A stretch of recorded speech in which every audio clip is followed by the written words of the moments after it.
નમસ્તે મિત્રો, આજના ગુજરાત સમાચારની અંદર આપ સર્વ સાથે મિત્રોનું ફરી એકવાર સ્વાગત છે. તો આજના સમાચાર વિશે વાત કરું તે પહેલાં તમને જણાવી દઉં કે વિડીયો ખૂબ જ અગત્યનો છે અને આજના સમાચારની અંદર ખેડૂત ઉપયોગી સમાચારો વિશે વાત કરેલી છે. તો વિડીયોને છેલ્લે સુધી જોતા રહેજો અને ચેનલને હજુ સુધી સબસ્ક્રાઇબ ના કરી હોય તો તે પણ કરી લેજો. તો મિત્રો વાત કરીએ આજના પ્રથમ સમાચારને લઈને, તો ધોરણ 12ના વિદ્યાર્થીઓ માટે મોટા સમાચાર. મિત્રો, ગુજરાત બોર્ડ ધોરણ 12ના વિજ્ઞાન પ્રવાહનું રિઝલ્ટ ટૂંક સમયમાં જાહેર કરી શકે છે. ગુજરાત બોર્ડની ઓફિશિયલ વેબસાઇટ GSEB.org પર રિઝલ્ટ જાહેર કરવામાં આવશે. જોકે ગુજરાત બોર્ડ દ્વારા આ મામલે કોઈ સત્તાવાર નિવેદન કે નોટિસ બહાર પાડવામાં આવી નથી. તો તમને જણાવી દઈએ કે વિજ્ઞાન પ્રવાહની પરીક્ષા લગભગ 4 લાખ વિદ્યાર્થીઓએ આપી હતી. એટલે કે મિત્રો, ગુજરાત બોર્ડ ધોરણ 12ના વિજ્ઞાન પ્રવાહનું રિઝલ્ટ થોડા સમયમાં જાહેર કરી શકે છે. અને મિત્રો તમને જણાવી દઈએ કે વિજ્ઞાન પ્રવાહની પરીક્ષા લગભગ 4 લાખ વિદ્યાર્થીઓએ આપી હતી. ત્યાર પછી મિત્રો મહત્વના સમાચાર વિશે આગળ વાત કરીએ, તો એક જ દિવસ બાકી, તૈયાર રહો ગુજરાતીઓ. મિત્રો, 7 મેએ વોટ કરવા જાઓ તો મતદાર ફોટો, ઓળખ કાર્ડ, એપિક કાર્ડ સાથે રાખજો. સાથે અન્ય 12 દસ્તાવેજોમાં જેમ કે મિત્રો આધાર કાર્ડ, મનરેગા હેઠળ આપેલ જોબ કાર્ડ, બેંક અથવા તો પોસ્ટ ઓફિસ તરફથી આવતી ફોટોગ્રાફ સાથેની પાસબુક, શ્રમ મંત્રાલયની યોજના હેઠળનું health insurance smart card, driving licence, PAN card, NPR અન્વયે RGI દ્વારા ઇસ્યુ કરેલ smart card, Indian passport, photograph સાથેના પેન્શન ડોક્યુમેન્ટ જેવા દસ્તાવેજો સામેલ છે. એટલે કે મિત્રો ગુજરાતની અંદર 7 મેએ મતદાન થવા જઈ રહ્યું છે, જેમાં મિત્રો આ 12 ડોક્યુમેન્ટ છે જે તમે તમારી સાથે લઈ જઈ શકો છો. ત્યાર પછી મિત્રો મહત્વના સમાચાર વિશે આગળ વાત કરીએ, તો ચૂંટણી પહેલા રૂપાલા માટે મોટા સમાચાર. મિત્રો, કારડિયા રાજપૂત સમાજે PM મોદીને ટેકો જાહેર કર્યો છે. કારડિયા રાજપૂત સમાજના પ્રમુખ નારાયણ મોરે અને મંત્રી ભૂપત પરમારે સમાજ જોગ સંદેશો જારી કરી આ માહિતી જણાવી છે.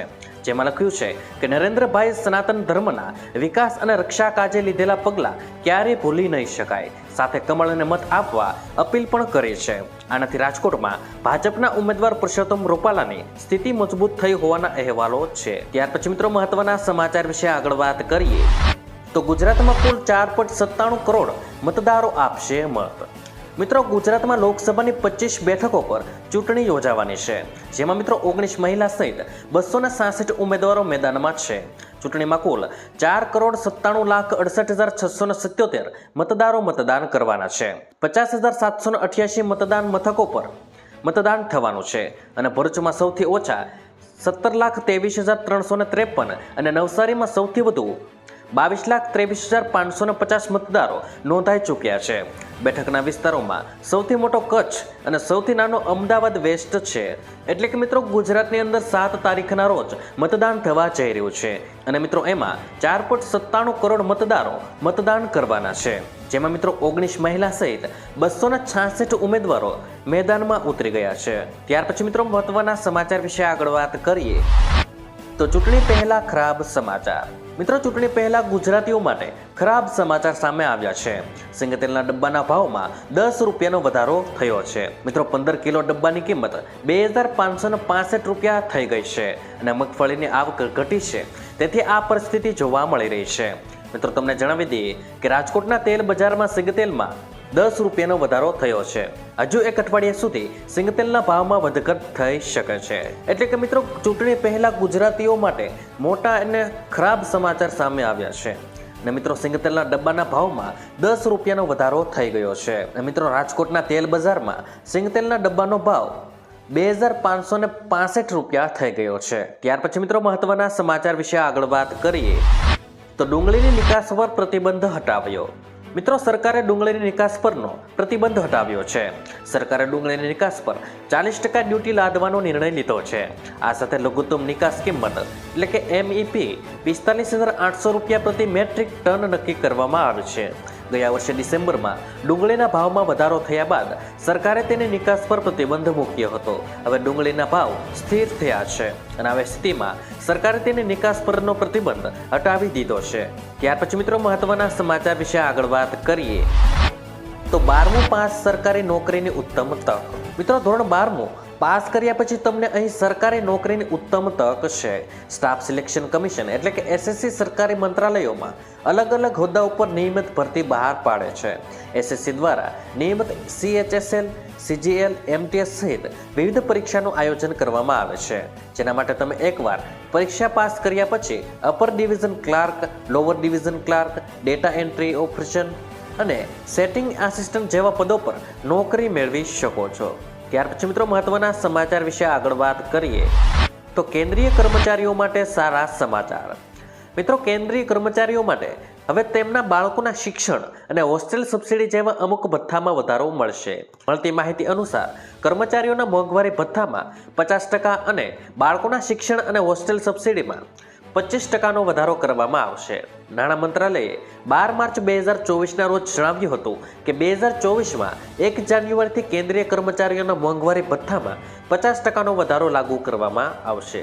ત્યાર પછી મિત્રો મહત્વના સમાચાર વિશે આગળ વાત કરીએ તો ચોમાસું ક્યારે આવશે અને કેવું રહેવાનું છે. મિત્રો, ભારતમાં વર્ષ 2024માં સરેરાશ કરતાં વધુ વરસાદની સંભાવનાઓ છે. હવામાન વિભાગે અંદાજો લગાવ્યો છે અને ખેડૂતો માટે સારા સમાચાર પણ સામે આવ્યા છે. ચાલુ વર્ષે ચોમાસાની સિઝન સામાન્ય કરતાં સારી રહેવાની આશા છે, જેમાં જૂનથી સપ્ટેમ્બર ચોમાસું ખૂબ જ સારું રહેવાના અહેવાલો છે. મિત્રો, દેશમાં 104 થી 110% વરસાદ નોંધાવાનો છે અને સરેરાશ વરસાદ પણ સારો રહેવાનો છે. 4 મહિનાના ચોમાસામાં સરેરાશ વરસાદ 667.8 mm નોંધાય છે. મિત્રો, દેશમાં 1 જૂનની આસપાસ કેરળમાં ચોમાસું પ્રવેશ કરશે. મિત્રો, અલ નીનોની અસરના કારણે ગુજરાતમાં સારો વરસાદ રહેવાનો છે. ત્યાર પછી મિત્રો મહત્વના સમાચાર વિશે આગળ વાત કરીએ તો મફતમાં ચાલશે ગાડીઓ અને ટુ વ્હીલર. મિત્રો, ગુજરાતના પ્રવાસે આવેલા PM મોદીએ સુરેન્દ્રનગરમાં જંગી સભા સંબોધી હતી. આ સભામાં તેમણે ફ્રી 300 યુનિટ વીજળી અને સોલાર વીજળી વિશે સમજાવતા લોકોને કહ્યું હતું કે હવે પછીનો મેં પ્લાન તૈયાર રાખ્યો છે. તમે તમારા વાહન ફ્રીમાં ચલાવી શકશો અને તમારા પેટ્રોલ કે ડીઝલનો ખર્ચ નહીં થાય. તમારું બિલ 0 આવશે અને આવનાર સમયમાં PM ઇલેક્ટ્રોનિક વાહનોને સૂર્ય ઉર્જા ભરપૂર ઉપયોગ કરવાની યોજના ઘડી રહી છે. ત્યાર પછી મિત્રો આગળ વાત કરીએ તો મંગળવારે એટલે કે 7 મેના રોજ ગુજરાતમાં લોકસભાની ચૂંટણી માટે મતદાન થવાનું છે. મતદાન વચ્ચે ગુજરાતમાં ગરમીનો પારો ઉંચકાવાનો છે અને ગુજરાતમાં મતદાનના દિવસે નવું ટેન્શન આવ્યું છે, કારણ કે હવામાન વિભાગે આ દિવસે ગુજરાતમાં યલો એલર્ટ જાહેર કર્યું છે. ખાસ કરીને અમદાવાદના શહેરોમાં મતદાનના દિવસે ગરમીનો પારો ઉંચકાવાનો છે. મિત્રો, હવામાન વિભાગના વૈજ્ઞાનિક અભિમન્યુ ચૌહાણે આગાહી કરતા કહ્યું હતું કે મતદાન સમયે અમદાવાદમાં આકરી ગરમી પડવાની છે અને મિત્રો ગુજરાતના બાકીના જિલ્લાઓમાં મતદાન સમયે અમદાવાદમાં 7 મેના રોજ ગરમીનું પ્રમાણ વધારે રહેશે. અમદાવાદમાં 7 મેના રોજ 42 ડિગ્રી તાપમાન નોંધાશે તો ગાંધીનગરમાં પણ 42 ડિગ્રી તાપમાન રહી શકે છે. મિત્રો, સાથે જ હવામાન વિભાગે ગરમીને લઈને આગાહી કરતા કહ્યું છે કે આગામી 5 દિવસ રાજ્યમાં સૂકું વાતાવરણ રહેશે. જોકે ઉત્તર ગુજરાતમાં 2 ડિગ્રી તાપમાન વધશે, જ્યારે મિત્રો સૌરાષ્ટ્ર અને કચ્છના દીવમાં કોસ્ટલ એરિયામાં હીટવેવ આગાહી છે, તેમજ સુરતમાં પણ હીટવેવની આગાહી કરવામાં આવી છે. મિત્રો, આજથી દીવમાં 5 દિવસ હીટવેવની આગાહી છે. 6 અને 7 મેના રોજ પોરબંદર અને ભાવનગરમાં હીટવેવની શક્યતાઓ છે, જ્યારે મિત્રો 7 મેના રોજ અમદાવાદ અને ગાંધીનગરમાં 42 ડિગ્રી તાપમાન રહેશે. 7 મેના રોજ દીવ કોસ્ટલ એરિયામાં પોરબંદર અને ભાવનગરમાં હીટવેવની આગાહી છે. હાલ સાયક્લોનિક સર્ક્યુલેશનના કારણે ગુજરાતમાં અનેક જગ્યાએ વાદળછાયું વાતાવરણ છે. જોકે હાલ વરસાદની કોઈ સંભાવનાઓ નથી અને ગુજરાતમાં આકરી ગરમી પડવાની આગાહી છે. મિત્રો, ગુજરાતમાં લોકસભાની ચૂંટણી માટેનું કાઉન્ટડાઉન હવે કલાકોમાં શરૂ થઈ ગયું છે. 7 મેના મતદાન છે ત્યારે અમદાવાદમાં ગરમીનો પારો 43 ડિગ્રી પહોંચવાની હવામાન વિભાગ દ્વારા આગાહી કરવામાં આવી છે. તેથી મતદારોએ બપોર પહેલા મતદાન કરી લેવું અને બપોર બાદ કાળઝાળ ગરમીમાં શેકાવવું પડશે. ત્યાર પછી મિત્રો આગળ વાત કરીએ તો હિન્દુ પંચાંગ અનુસાર 25 મેના રોજ સવારે લગભગ 3 વાગ્યાને 16 મિનિટ પર સૂર્યદેવ રોહિણી નક્ષત્રમાં પ્રવેશ કરવાના છે, જ્યાં 8 જૂન સવારે 1 વાગ્યાને 16 મિનિટ સુધી રહેવાના છે. ત્યારબાદ મિત્રો મૃગશિરા નક્ષત્રમાં પ્રવેશ કરવાના છે. મિત્રો, સૂર્યદેવ આખા 9 દિવસ સુધી રોહિણી નક્ષત્રમાં રહે છે અને આ નક્ષત્રના સ્વામી ચંદ્રદેવ છે.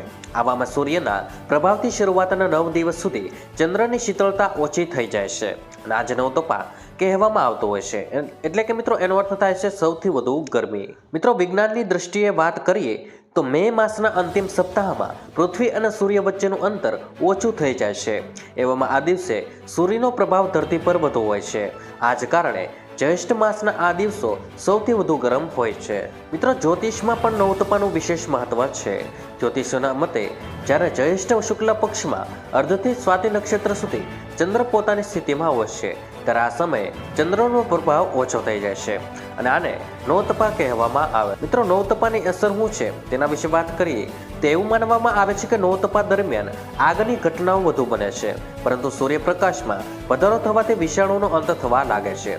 તેની સાથે જ કુંડળીમાં રહેલા ગ્રહ દોષોથી પણ રાહત મળતી છે અને સૂર્ય અને ચંદ્રની પૂજા કરવાથી દરેક પ્રકારના પાપોમાંથી મુક્તિ મળી જાય છે. તો મિત્રો, આજના દરેક સમાચાર અહીં કામના પૂર્ણ થાય છે.